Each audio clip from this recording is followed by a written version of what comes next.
पश्चिम बंगाल में सियासी पारा चरम पर है। अब पांचवें दौर की बारी आने वाली है। ऐसे में चुनावी प्रचार में बीजेपी कोई कसर नहीं छोड़ रही। मंगलवार को केंद्रीय गृह मंत्री अमित शाह एक बार फिर से बंगाल पहुंचे। उन्होंने दार्जिलिंग में संबोधित करते हुए कहा कि आजादी के बाद कांग्रेस, कम्युनिस्ट और अब ये दीदी, इन्होंने दार्जिलिंग के विकास पर फुल स्टॉप लगा दिया है। उन्होंने कहा कि बीजेपी और गोरखा की एकता को तोड़ने का घिनौना प्रयास टीएमसी और दीदी ने किया है। और क्या कुछ कहा, चलिए सुने।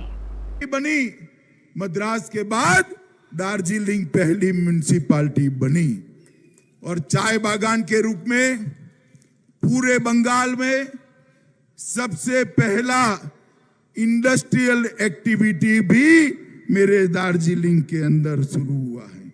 मित्रों, ये छोटी सी जगह ने हमारे देश के आजादी के लिए, देश के विकास के लिए बहुत बड़ी भूमिका निभाई। माताओं, बहनों और भाइयों, मैं तो बात कर रहा था 1850 की, 1897 की, मगर इसके बाद, आजादी के बाद कांग्रेस, कम्युनिस्ट और अब ये दीदी, तीनों ने दार्जिलिंग के विकास को फुल स्टॉप लगा दिया है। मुझे बताइए, ये दार्जिलिंग 21वीं शताब्दी के अनुरूप दार्जिलिंग बना है क्या? बना है क्या? देश बहुत आगे निकल गया, मेरा दार्जिलिंग वहीं का वहीं रह गया। क्यों हुआ ऐसा?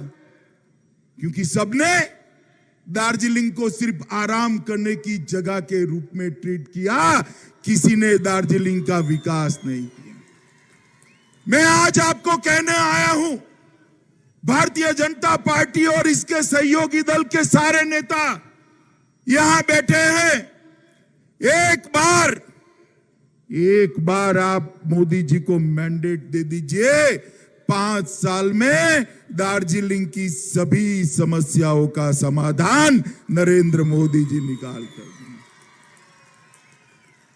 मित्रों, बंगाल के अंदर भारतीय जनता पार्टी की सरकार बन रही, दीदी अब रोक नहीं सकती। 200 से ज्यादा सीटों के साथ सरकार बन रही। दार्जिलिंग की 3 सीटें भारतीय जनता पार्टी के लिए बहुत महत्वपूर्ण है। मैंने कल एक इंटरव्यू में कहा है, एक और अगर भाजपा 200 सीटें जीतती है तो एक और 197 सीटों का विजय है, और दूसरी ओर हमारी ये 3 पहाड़ की सीटों का विजय है। क्योंकि मैं मानता हूं कि गोरखाओं को इस देश की मेन स्ट्रीम के अंदर लाने की जरूरत है।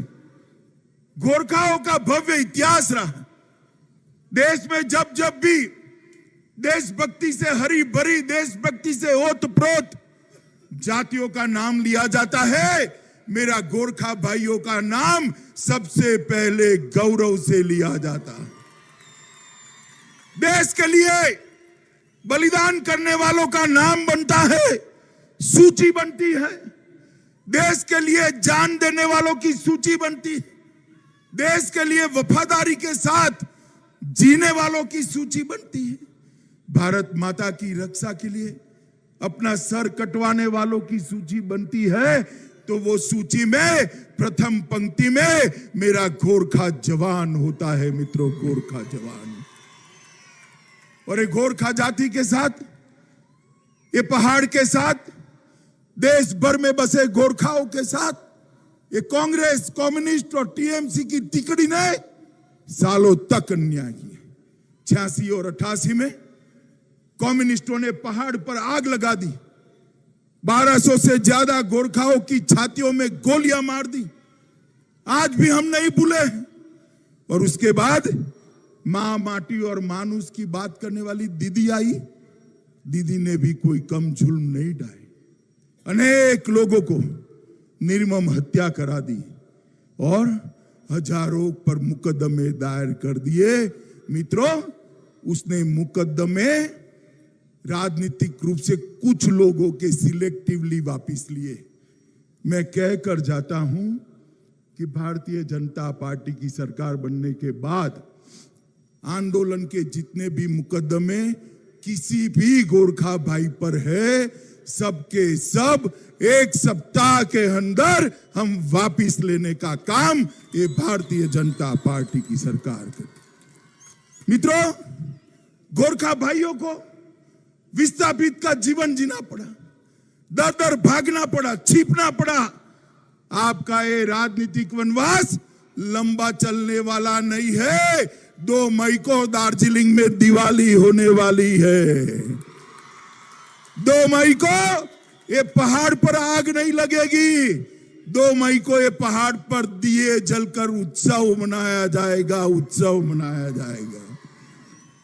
गोरखाओं के साथ न्याय केवल और केवल भारतीय जनता पार्टी ही कर सकती है, क्योंकि भाजपा, भारतीय जनता पार्टी और गोरखाओं का गठबंधन हमने नहीं बनाया है, आपने नहीं बनाया है।